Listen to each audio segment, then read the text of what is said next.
Look out. Here we go with the steel cage match. And there are few things more unforgiving than the cold steel of a cage match. That shot was perfect. If you get hit with a lot more of those, getting nailed once turns into a full-scale beating.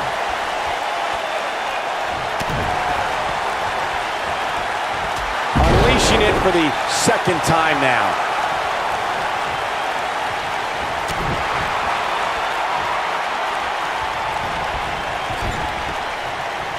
Pokes him right in the eye.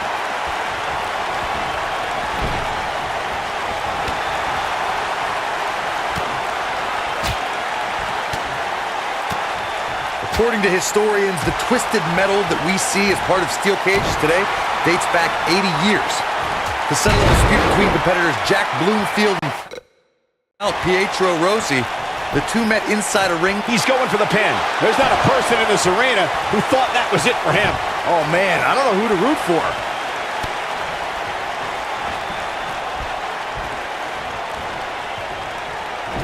Corey, you gave us an impressive history of the origins of the steel cage match. I'd like to point out to our viewers that from the 1960s to the mid-1980s, chain link fences were used to enclose the ring for WWE steel cage matches. A superstar could win by pinfall, submission, or by exiting the cage. He's got the shoulders down. Oh man, they don't even seem hurt after that. Nah, not yet. Too early.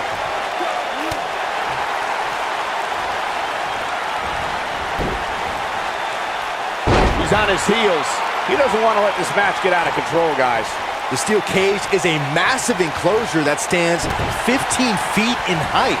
For almost 35 years, a select group of high flyers have taken their aerial assaults to greater heights. And when I say that, I mean superstars climb to the top of the steel cage, the real high rent district, and dive off onto their opponent. And that all started with one man in October of 1983, Jimmy Superfly Snuka. To your point earlier, Byron, we've definitely seen some unbelievable attacks be launched from the top of the steel cage. And you mentioned the most iconic, the steel cage match for the Intercontinental Championship that saw Jimmy Superfly Snuka clash against bitter rival, the magnificent Morocco.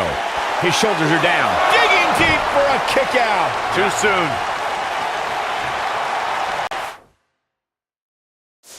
Now the old vicious head crank. Look at the torque. The WWE Universe has seen the evolution of the steel cage in the enclosure known today as Hell in a Cell.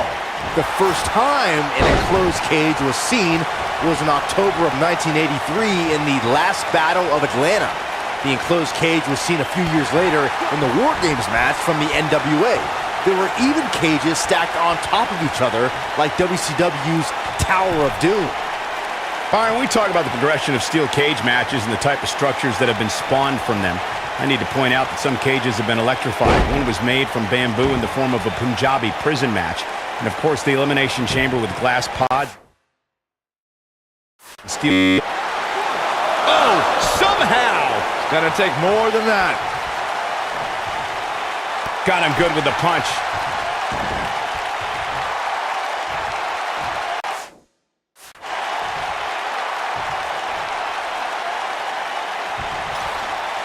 The brutality and viciousness of this type of match is unparalleled.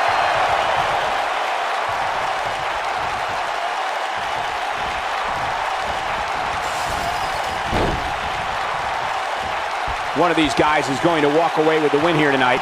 I just can't imagine one of them also accepting defeat. Here he goes. I'll be shocked if that's not it. Just when you thought he had nothing left.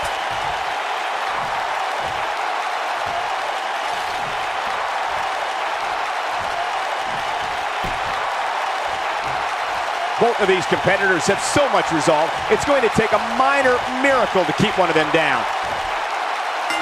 This will go down as one of his hardest fought battles in WWE. When you introduce the enclosure, everything is possible. What a match this was. I can watch highlights of that one all night.